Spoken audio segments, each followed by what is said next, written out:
Now, we're talking soccer today with John Giles. It's an FA Cup weekend, which is not as exciting as FA Cup weekends used to be. For example, Manchester City beat Rotherham 7-0. Spurs beat Tranmere Rovers 7-0. I don't know what good that does for either Spurs or for Manchester City or for the teams they beat. But there was a time when the FA Cup final was a huge day in English soccer. In fact, in world soccer, because everyone used to watch it. And John Giles is with me. And John played in 5 FA Cup finals. The first in 1963 for Manchester United when they beat Leicester 3-1. Great Manchester United team that day. Bobby Charlton played, Dennis Law, and of course John himself. John, the weekend's FA Cup stuff, it's a bit of a nuisance. I didn't find it very attractive. I wasn't attracted to watching any of the games, although I gave them a cursory glance. It's rather sad to see what it has become. Yeah, well, going back to the old days, you're talking about 1963 and before, of course, it was the glamour match of the year. Yep.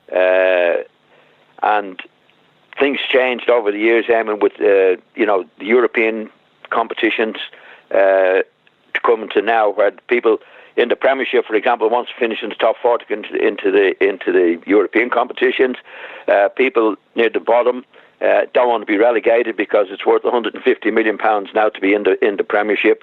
So that's influenced everything. It's the FA Cup at one stage was the glamour competition, certainly in England, and it's reduced it now to teams not fielding their best teams because they want to avoid relegation, and others because they want to qualify for Europe or win the Premier. So there's been loads of reasons for it, but it's sad in many ways because it was the competition in England at one stage. Yeah, and even teams in the Championship who are looking to get into the Premier League either by automatically finishing in the top 2 and automatically going through, or getting into the Championship playoffs with a chance to get into the Premier League. They're fielding weakened teams as well.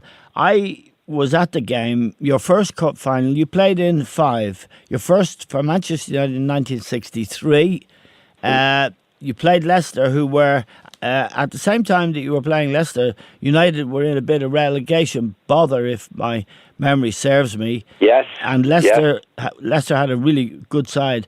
I went, United took all the staff, everybody, to the cup final when they got there, including the groundsmen, the cleaning ladies, and us young lads who were, I was just signed professional. George Best was one of my pals at the time. And the night before the match, John, I want to reveal now for the first time that we went to Soho, myself and George and John Fitzpatrick and a few other lads, Albert Kinsey, and we were looking to get into a strip club. And they didn't think we were old enough, but eventually when we waved our £5 notes at them, they let us in. But we didn't make much of an impact in there, and we were turfed out when we refused to pay £50 for a bottle of champagne. I'm just saying that, by the way. You were tucked up in bed that night. In the Savoy, was it?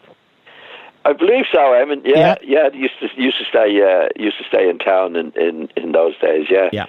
Now, just tell me about the occasion. You've already said, and rightly, that it was the biggest day of the year.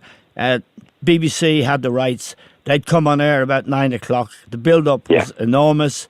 The hype, as it's called now, was enormous. But it wasn't hype, because hyperbole is really inflating something that's meaningless. But the cup final was a bit like, for soccer, the Grand National, Royal Ascot. It was one of those great English days. And it was played, of course, at Wembley, which was the home of soccer, on a perfect pitch, and perfect pitches were very rare in those days. And everyone around the world would watch it because it wasn't just it was an English affair, but it was one that was watched all around the world. And you hear players today, even from the likes of Barcelona and that, talking about, they'd always dreamed of playing at Wembley.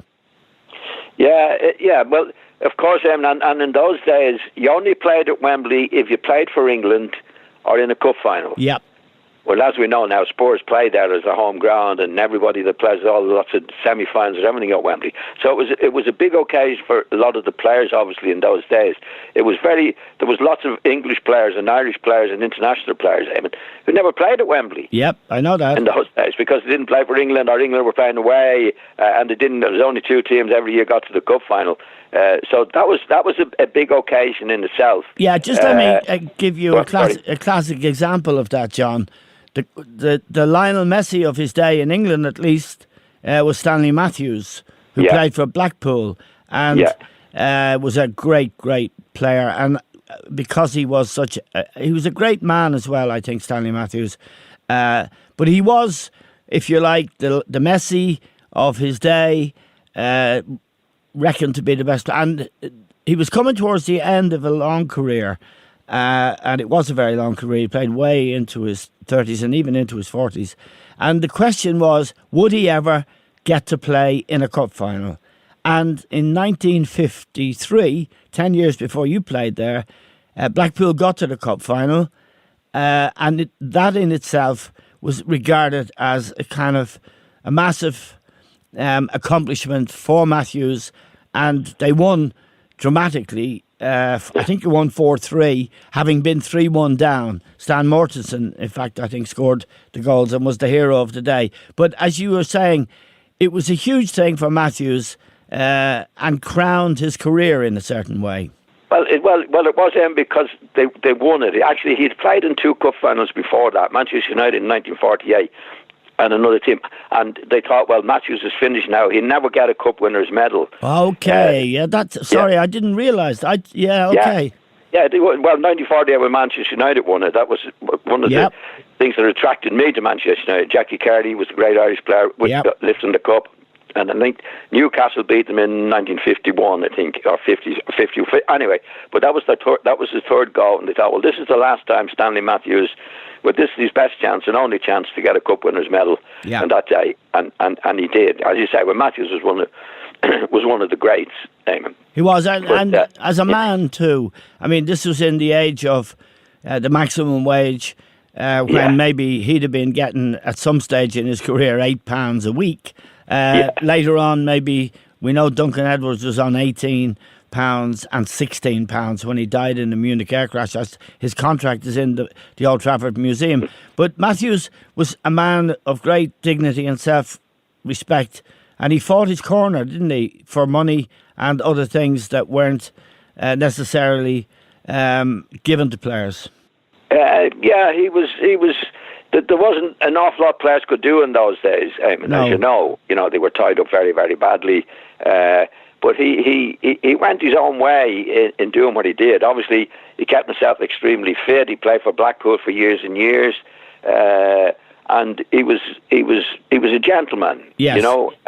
I met him actually. I sat next to him in Dublin at a dinner 20 years ago or something. He didn't know me from, the Man in the Moon, but I was lucky enough to sit beside him.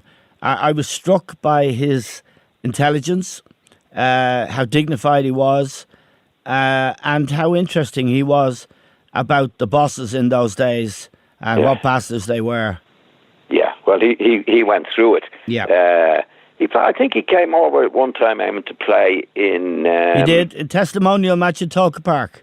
Well, we did that a lot. But I think he played in Liam's golf day. Oh, did he? When he finished. Yeah, he came over with Jackie Moody, and I asked, 10 of the Leeds players came over. Right. And after on the night, he had a drink, or I think he had a drink with Jackie Moody and all the Leeds players. And he was brilliant, Damon. Yeah. He loved being, I know he was a lot older than us, but obviously we idolised him. Yes. And he was great company, and he loved being in the company of players, even though he was a lot older than us. Yes. He was really, really good fella. He played until he was 50. I saw him play at Old Trafford against Manchester United. I think he'd gone back to Stoke. That's right. And he was 50, which is extraordinary, especially in those days. But he was. I remember one of the first books I got when I was a kid out of the library was My Life by Stanley Matthews. They always had those catchy titles in those days. And his life, his father got him fit. His father was a bit of a fitness fanatic. He did all the sprints and did all the stuff. But when you consider what Arsene Wenger and the modern day coaches do in terms of diet and fitness and that, he would have been kind of Stone Age compared to them. But in his time, he was one of the people who realised you had to do this. I mean, he had the diet, he had the things in his day. You know, he was. I know Arsene Wenger got a great name quite rightly for bringing the diets in. Yeah. I mean, but I think actually the diets of the older players, or the bad diets, in many cases were exaggerated, because I came from one of the old days, and it was a strict diet at Leeds at that time. But anyway, that's by the way. But Matthews was great at what he did. I think he was in South Africa one time, and he was crowned king of football. Yes, that's right. And that's what he was. Like he was known around the world. He was brilliant at what he did. I think when he was at Blackpool, I think he had his own training regime program. Yes. Yeah. He was way ahead of most of the players in those days. There's no doubt. With the great ability that he had as well. And interestingly, I didn't need to look at any record book or anything to know it was the 1953 final. It's etched in my mind, and I'm sure in yours, that this was what became known as the Matthews final for that reason. Now, to go to your own experience of Wembley, John, you went with Manchester United in '63, and in fact, 6 months later, you were at Leeds. And with Leeds, you got there 4 times. And before we come to the car crash against Sunderland, which I think was in 1973, but I might be wrong. You were in today's terms, it was Liverpool. It's Liverpool and Man City at the moment. It was quite seriously Liverpool, Leeds, and maybe Chelsea at that stage, the big teams. And you played Liverpool in a game I saw there. I think Ian St. John scored a winner. Yeah. Well, that was the first great Liverpool team, under Shankly. Yes. They had won the league the previous year. That was in '64. They won the cup in '65, and they won the league again in '66. But actually, after that, Liverpool didn't win anything for another 7 years. Right. But anyway, that's by the way. But we had just been promoted that year, Damon. That was our first season back in the First Division. Yeah. And we ran Manchester United to runners-up. Yeah. And we were beaten in overtime, extra time by Liverpool at Wembley. Right. Which was a great achievement for a very young team, inexperienced team. You know, we took Liverpool to extra time, actually, when Ian St. John scored a winner. So that was a big achievement for Leeds in the first year in the First Division. But Liverpool were the first Liverpool team were a brilliant team as well, as you know. Yes. I mean, with Ian St. John and Roger Hunt and the late Peter Thompson, who died recently. Yes, died last week. Yes. Yeah. Tommy Smith, St. John, and all these terrific players. You know, they were by far a better team than us. We were just game. And kept at it, you know. Yeah, would that have been Leeds as a club first ever cup final? Or first ever doing anything, Eamon. Yeah, right. So because Leeds were not a big football club, and indeed Leeds is not primarily or was not a soccer town. It's a rugby league town, isn't it? Yeah. Oh, huge, Eamon. When my first match for Leeds, when I went from Manchester United. We played Bury, and I think there was 16,000 at the match. Yeah. And it was Don Ravi's ambition to build it up to 40,000. Yes. Which he did, and beyond. Yes. But Leeds was a team that came up into the First Division, maybe for a couple of seasons, then, but primarily a Second Division team in those days. Right. It wasn't a football centre at all. No. At that time. Now, you went on and became one of the most powerful teams of your time. There was absolutely no way you'd field the reserve team in the FA Cup. Oh no! It was big. No, it was huge. I mean, it was the you'd want to. Every team wanted to win the FA Cup. In fact, in those days, there was up to 1956, there was no European competitions. Yes. Anyway, there was no team qualified. So the FA Cup was the glamour, the glamour team. Yeah. The glamour match every year. So it changed going into Europe and various things after that. But even to this day, I could name you the cup winning teams from 1946 into the 70s. Yes. I couldn't tell you who won the league. No, in those years. Yeah, no, absolutely. It was a day in which a whole nation, England, and a lot of this nation who had televisions, sat down, watched the build-up, listened to all kinds of little tidbits, and I was completely drawn into it, sucked into it. It was there were innocent times, perhaps, but I want to go on to how you felt when you were going out to play in those cup finals.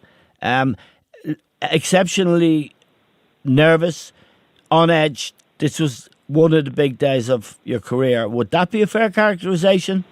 Oh, definitely, Eamon. But again, in big games like that.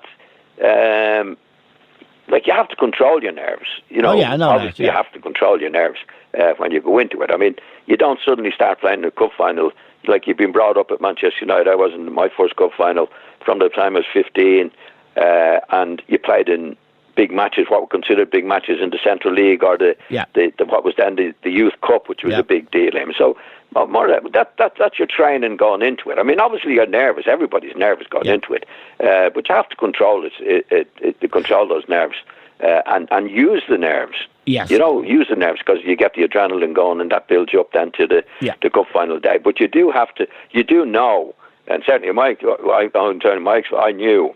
That you don't go waving up to the family in the stand, and you don't do all the various things that people expect you to do. You're concentrating on the game, and that's it. It's a huge day, but you're proud to be there, and you want to play in those matches, Yeah, and the rituals of Cup Final Day I find fascinating. People may think they're quaint in the age of Mourinho and co, but first of all, the teams went out on the pitch before the game in their civic clothes, just walking around. And the pitch itself was extraordinary, was it not, John? Because this was pristine, beautiful turf, like you see in the Premier League every week. It was quite unlike what you were playing on, no matter how big the club you played for, and including Old Trafford. This was not like anything you'd encountered during the season. No, I think that was part of the Wembley experience. I mean, first of all, you were going from muddy pitches. Well, at that time of the year, they wouldn't be so muddy because you were getting near the summertime. But there'd be no grass on the pitches, and Wembley was the pitch to play on. Actually, most players, including myself, got cramp in the cup final. Really? Yeah, because you're playing on the lush surface in doing it. But it was every player's dream. Yes. To play at Wembley, because it was, as you say, all the pitches are brilliant now, but in those days they were anything but. So to play at Wembley on a grass pitch, beautifully kept, and Wembley itself was the big occasion. But to get back to the point you made before, you had to put that out of your mind, and going onto the pitch. You go on all the ceremonial things. You have to dismiss as much as you possibly can from your mind to concentrate on the game. You were very good at that, but I rather like a bit of ceremonial stuff, and because I never had any. But this is the other ritual was that the managers, for once, with their best suits on, led their teams out onto the pitch, side by side, and lined up then to meet usually somebody from the royal family, which was always represented there. Whose hand did you kiss, or whose ass did you kiss? I think it was the Duke. Duke of Edinburgh. Oh, really? I like him. Yeah, yeah. The Queen used to present the trophy up in the stand. Yeah. I don't think she actually came on the pitch for the pre-match. No. I think it'd be the Duke of Windsor. I'm sure it was the Duke of Windsor. Edinburgh. Edinburgh, sorry, the Duke of Edinburgh. The Duke of Windsor. You didn't play pre-war, did you? Yeah, it was Duke of Edinburgh, yeah. And do you remember shaking his hand? Not particularly, Evan, no. And he doesn't remember shaking mine, funny enough. that part of the ritual over, I suppose the joy of playing on that surface for a player of your quality and in particular would be immense. Oh, yeah. Well, everybody, like as you say, I mean, before my time, and everybody wanted to play at Wembley. It was a big occasion. It was the cup final. It was an honour, and particularly to play on that pitch. Yeah. And it's people, obviously younger people now say, what's the big deal? Because all the pitches were so bad in relation to Wembley in those days. So that was the big deal in many ways. Also the stadium. I mean, Phil, 100,000 people, that sense of occasion. That was so precious. The fact that the whole nation was watching it, and that it was the focus of so much international attention as well. Because, I mean, I remember Johan Cruyff, the late Johan Cruyff, saying that he'd always watched the English Cup final. And I think Messi actually alluded to watching Cup finals and seeing Wembley before he played there last year. You know, so it was an international cultural experience, I suppose you'd call it. There's no doubt. I remember, well, obviously I was 22 and I played the cup final, but I was always a Manchester United supporter from the 1948 cup final when Jackie Carey lifted the cup for Manchester United. Yep. And most of my pals were Manchester United supporters from a distance, obviously mainly from Kerry playing the international team. So it was it's like most things in football, it's quite childish to be playing at Wembley. It was the first time Manchester United had played at Wembley since 1948, and in fact won the cup since 1948. And one of the great thrills for me was being part of that. And after the match, they had the do afterwards. Yeah, they had nearly all the 1948 team at it. Yes. I was we were at the do. We were at there. the do. Yeah, I was in the Savoy, and I met George Best's mother and father. His father was they were lovely people, and we sat with them at the time, and we were drinking Coke. Would you believe? I think we didn't have a drink or anything, but it was in the Savoy, which is it's no small deal, place. Chief. Yeah. Well, the 1948 team were there that day. Yeah. You know, and I was Jack Rowley, and I luckily enough was able to meet them, but they were heroes of mine when I was a kid. Watching yes, of course. Or not watching and hearing them in those days, no television, hearing about the great team in 1948 that had won it. So that was the first time that Manchester United since 1948. So it was a big deal for the club. Now, the other big deal for players who got to the cup final was a few bob, because you were asked to advertise this and that, and at Manchester United you got 100 tickets. Now, cup final tickets were gold, and everyone wanted one, and they with your tickets, you could get a car. Some of the players, I understand, at Manchester United went straight to the local car dealer, gave him 90 of their tickets, keeping 10 for their friends, and drove away in a new car. You didn't do that. You gave your tickets to me and Barry Fry. Well, I gave you a few. You did? I gave you a few. You gave me a few. You said, see, get what you can for them. I gave my father most of them. I mean, my father was always on the couch for tickets. Yeah, but it was a big perk. There's a serious point here. You could make about £1,000, and at the time, if you're on 20 quid a week or just over maybe 25, a grand was a year's wages. Yeah, and that sort of was a big part of getting to the cup final, was it not? It wasn't a major part, Damon. Really, it would have been a perk. I think the honour of getting to the cup final, getting there, was the biggest thing. To be honest, you know. Yeah. Okay.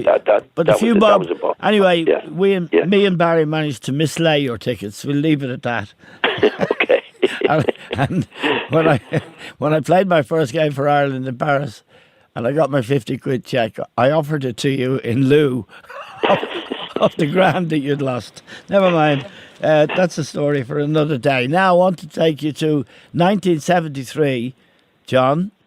Yeah. You were playing... You're skipping 72 then. Well, no, 72 you won it, yeah? It was just we won it. Yeah, but it was the Centenary Cup final, which was just a slightly an even bigger deal. Yeah. Whose hand did you shake that day? No, you can't remember. I can't remember, Eamon. I can't remember, to be quite honest. I wasn't particularly interested in who was shaking hands with when you're getting ready for the cup final. Who did you play against? We played Arsenal. Right. We beat Arsenal 1-0.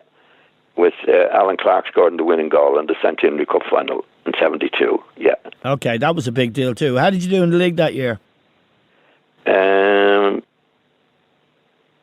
70. Oh, we needed a draw at Wolverhampton on the Monday. Oh, yeah. To do the double. Wow. And we were beaten at Wolverhampton.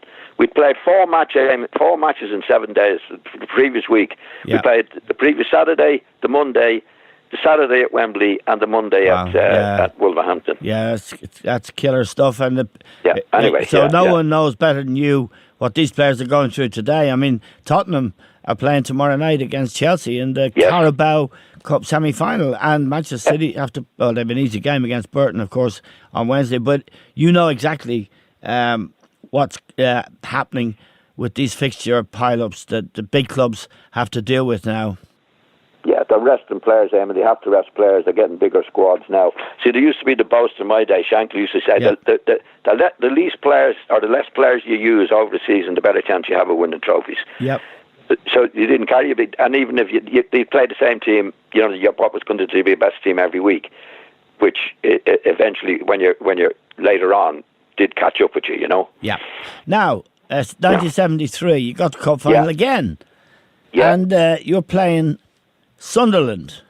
Yes. Who were from, I think, the second division. They were, yeah. And they were managed by Bob Stokoe, who was a kind of, I suppose Tony Pulis would be something like him today. A kind of, what do they call them? They call them troubleshooters. If a club was in trouble, you'd go to Bob Stokoe. He used to play for Bury. I remember him playing. Yeah, he was very good. He played for Newcastle when they won the cup one of the years. Okay. Yeah, he was a top player, centre half. He was a top player. Right.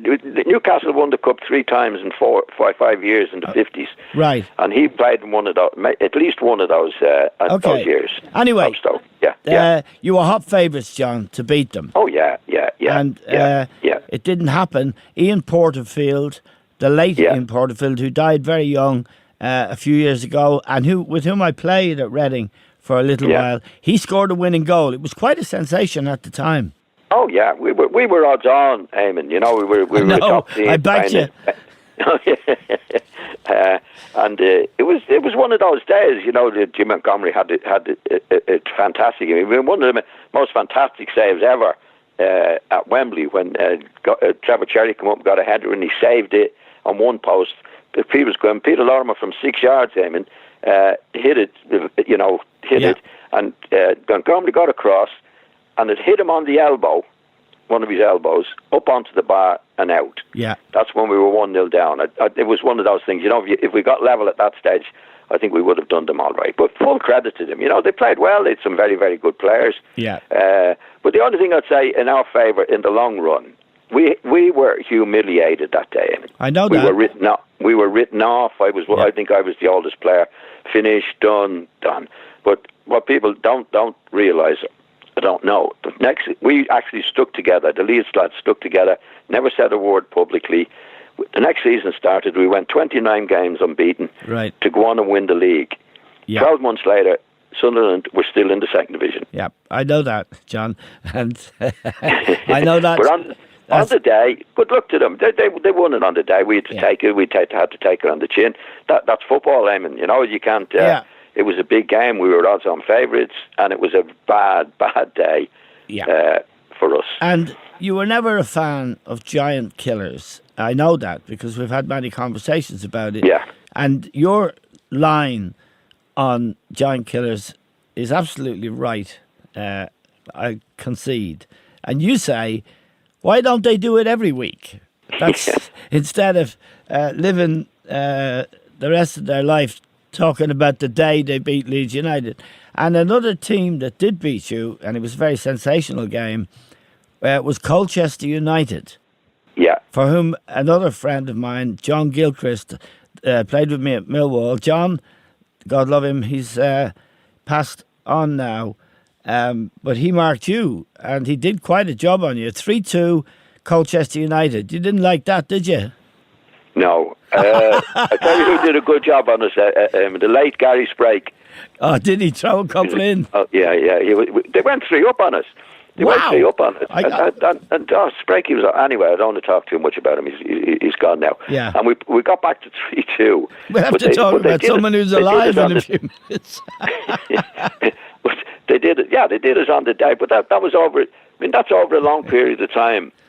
You know what I mean? Yeah, no, of course. Leeds United. Yeah. And people, obviously, I'll tell you what people do now. We were beaten by Colchester in 1971. Yeah. And the next time we were beaten in the Cup was in 73 when Sunderland beat us. Yeah, no, I know. So we won the Cup in between that. But when they showed on BBC anything now, they always show the Colchester match and the Sunderland match. Yeah. And they never show the match we won. But that's the beauty. Football, that happens. It happens on the day. You've got to take it on the chin. We weren't happy about it. No. But you got to take it, you know. Okay, and just the final point about the Cup, John. I want to talk to you about Manchester City and Liverpool and Manchester United briefly. The Cup as it is now, I mean, clearly this is a long way from its glorious past, and they'd almost need to think about doing something. It isn't good for Tranmere Rovers to lose 7-0, and it certainly isn't good for Rotherham. I saw their coach interviewed afterwards to be beaten 7-0 by Manchester City's partly reserve team in both the case of Spurs and City. It's not good to be humiliated when you're a professional, is it? No. Well, you get the odd shock game in nowadays, but not quite as many as you had in years ago. Yeah. See, what's happened as well, Eamon, too, the state of the grounds now, whether they be in the second division, third division, are immaculate. Most of them are immaculate. Yeah. And that doesn't help the underdogs. No. Quite like in my day, we played at Colchester that day. The pitch wasn't great by any means. You know, it'd be muddy and it'd be bumpy and all the things, which actually did help the teams in those days. It's a level. Now you're going like Spurs are going. I don't know who they played. 7-0. Who did they play? It was. I looked at the Tranmere. pitch and Tranmere. The pitch was very, very good. Yeah. You know, if you look at the old days, some of them were mud heaps and they were dreadful pitches, which gave the underdogs a better chance. That's one element of it. You know, there's no doubt about that. Now, in 1999, John, the FA allowed Manchester United not to play in the FA Cup.